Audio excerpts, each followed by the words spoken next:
Phensedyl সহ মাদক ব্যবসায়ী আটক। জামায়াত শিবির নিষিদ্ধ, প্রজ্ঞাপন জারি। ঘোরশাল ইউনিয়নে ইউমেন সেন্টারের উদ্বোধন।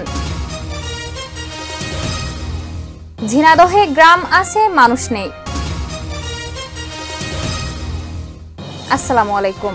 বর্তমান ঝিনাইদহ টিভি রাতের সংবাদে সবাইকে আমন্ত্রণ। আপনাদের সাথে আছি আমি শাম্মী আক্তার। এতক্ষণ দেখলেন সংবাদ শিরোনাম, এবার থাকছে বিস্তারিত। ঝিনাইদহে ফেন্সিডিল সহ এক মাদক ব্যবসায়ীকে আটক করেছে র্যাব ৬। ভোর রাতে মহেশপুর উপজেলার কানাইডাঙ্গা গ্রাম থেকে জিয়া নামের ওই মাদক ব্যবসায়ীকে আটক করা হয়। সুলতান আল এনামের ভিডিও চিত্রে দেখুন বিস্তারিত। র্যাব জানায়, মহেশপুর উপজেলার কানাইডাঙ্গা গ্রামে মাদক ক্রয় বিক্রয় হচ্ছে এমন সংবাদের ভিত্তিতে সেখানে অভিযান চালায় ঝিনাইদহ র্যাবের একটি অভিযানিক দল। সে সময় অন্যরা পালিয়ে গেলেও আটক করা হয় ওই গ্রামের জিয়াউদ্দিনকে। পরে তার কাছ থেকে উদ্ধার করা হয় 281 বোতল ফেন্সিডিল। এ ঘটনায় বৃহস্পতিবার সকালে র্যাবের পক্ষ থেকে মামলা দায়ের করে আসামিকে মহেশপুর থানায় সোপর্দ করা হয়েছে। নির্বাহী আদেশে রাজনৈতিক দল বাংলাদেশ জামায়াতের ইসলামী ও ছাত্র সংগঠন ইসলামী ছাত্র শিবিরকে নিষিদ্ধ করে প্রজ্ঞাপন জারি করেছে সরকার। বৃহস্পতিবার বিকালে স্বরাষ্ট্র মন্ত্রণালয় থেকে এ সংক্রান্ত প্রজ্ঞাপন জারি হয়। আজাদ হোসেনের তথ্যচিত্রে দেখুন বিস্তারিত। প্রজ্ঞাপনে বলা হয়েছে, আন্তর্জাতিক অপরাধ ট্রাইব্যুনাল কর্তৃক প্রদত্ত কয়েকটি মামলার রায়ে বাংলাদেশ জামায়াতে ইসলামী এবং তাদের অঙ্গ সংগঠন বাংলাদেশ ইসলামী ছাত্র শিবির 1971 সালে মুক্তিযুদ্ধকালে সংগঠিত গণহত্যা, যুদ্ধাপরাধ ও মানবতা বিরোধী অপরাধে দায়ী হিসাবে গণ্য করা হয়েছে। বাংলাদেশের সুপ্রিম কোর্টের হাইকোর্ট বিভাগ বাংলাদেশ জামায়াতে ইসলামের রাজনৈতিক দল হিসাবে বাংলাদেশ নির্বাচন কমিশন কর্তৃক প্রদত্ত বা প্রাপ্ত নিবন্ধন বাতিল করেছে এবং বাংলাদেশ সুপ্রিম কোর্টের আপিল বিভাগ হাইকোর্ট বিভাগের ওই রায় বহাল রেখেছে।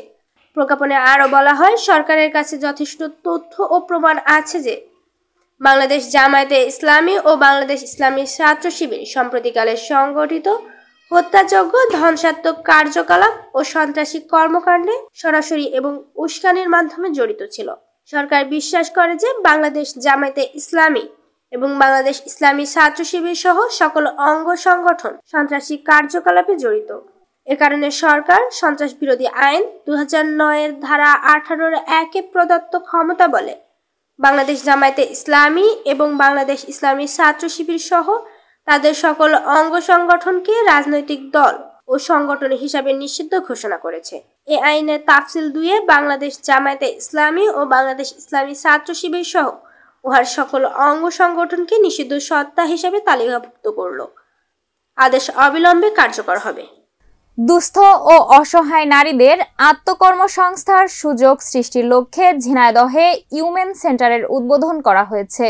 বুধবার বিকেলে সদর উপজেলার ঘোরশাল ইউনিয়ন পরিষদ চত্বরে নবনির্মিত এ সেন্টারের উদ্বোধন করা হয়। সুলতান আল এনামের তথ্যচিত্রে দেখুন বিস্তারিত। সদর উপজেলার নির্বাহী কর্মকর্তা রাজিয়া আক্তার চৌধুরীর সভাপতিত্বে অনুষ্ঠানে প্রধান অতিথি হিসেবে উপস্থিত ছিলেন জেলা প্রশাসক SM রফিকুল ইসলাম। বিশেষ অতিথি ছিলেন ঘোরশাল ইউনিয়নের চেয়ারম্যান পারভেজ মাসুদ লিল্টন, সদর উপজেলা সহকারী কমিশনার ভূমি সজল কুমার দাস, উপজেলা প্রকল্প বাস্তবায়ন কর্মকর্তা নিউটন বাইন। অনুষ্ঠান পরিচালনা করেন ইউনিয়নের সচিব প্রতাপ আদিত্য বিশ্বাস।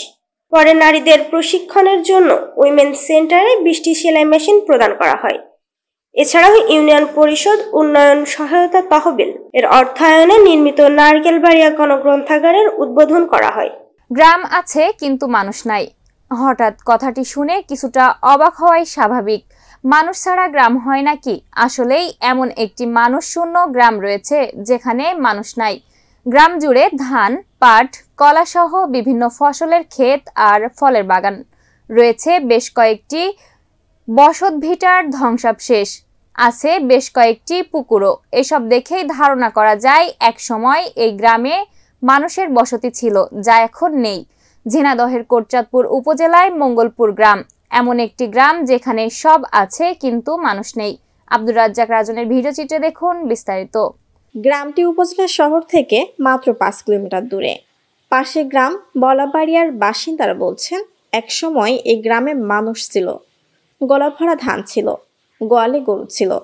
গ্রামটি প্রায় মানুষশূন্য হয়ে পড়ে আজ থেকে 150 বছর আগে। বলাবাড়িয়া গ্রামের মানুষ বলছেন মঙ্গল পাঠান নামের একজন প্রভাবশালী ব্যক্তি ছিলেন। তার নামে গ্রামটির নাম মঙ্গলপুর। মঙ্গল পাঠানের 3 একর জমির ওপর ছিল বিশাল বাড়ি। বাড়ির চতুর্ধারে উঁচু করে 30 থেকে 40 ইঞ্চি চওড়া মাটির প্রাচীর ছিল। প্রচলিত রয়েছে একসময় কলেরা গুটি বসন্ত ওই গ্রামটিতে ছড়িয়ে পড়ে। অনেক মানুষ এতে মারা যায়। মৃতদের মধ্যে শিশু সংখ্যা ছিল বেশি। গ্রামে বিভিন্ন জায়গা থেকে ডাক্তার, কবিরাজ, ওঝা নিয়ে এসে ঝাড়ফুঁক করা সহ গ্রাম বন্ধ করেও কলেরা গুটি বসন্ত নিয়ন্ত্রণে না আসায় ওই গ্রামে অনেকে মনে করতে থাকে কোনো দৈব শক্তির কারণে এমনটি হচ্ছে। তাদের বিশ্বাস জমতে থাকে ওই গ্রামে থাকলে তারাও বাঁচবে না। ভয় তখন মানুষ ওই গ্রাম ছাড়তে শুরু করে।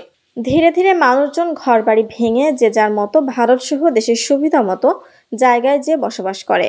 সেই থেকে ওই গ্রাম মানুষশূন্য হয়ে যায়। মঙ্গলপুর গ্রামে জমি জমার সব পরবর্তীতে ওই গ্রামের বসতিদের উত্তরসরিয়া বিভিন্ন জায়গা থেকে এসে পার্শ্ববর্তী গ্রামের মানুষের কাছে বিক্রি করে গেছেন।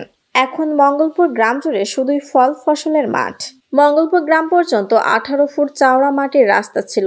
বর্তমানে রাস্তাটি হেরিং করে দিয়েছেন। রাস্তাটি এখন শুধুমাত্র মঙ্গলপুর মাঠের ফসলাদি আনা নেওয়ার কাজে ব্যবহার করা হয়।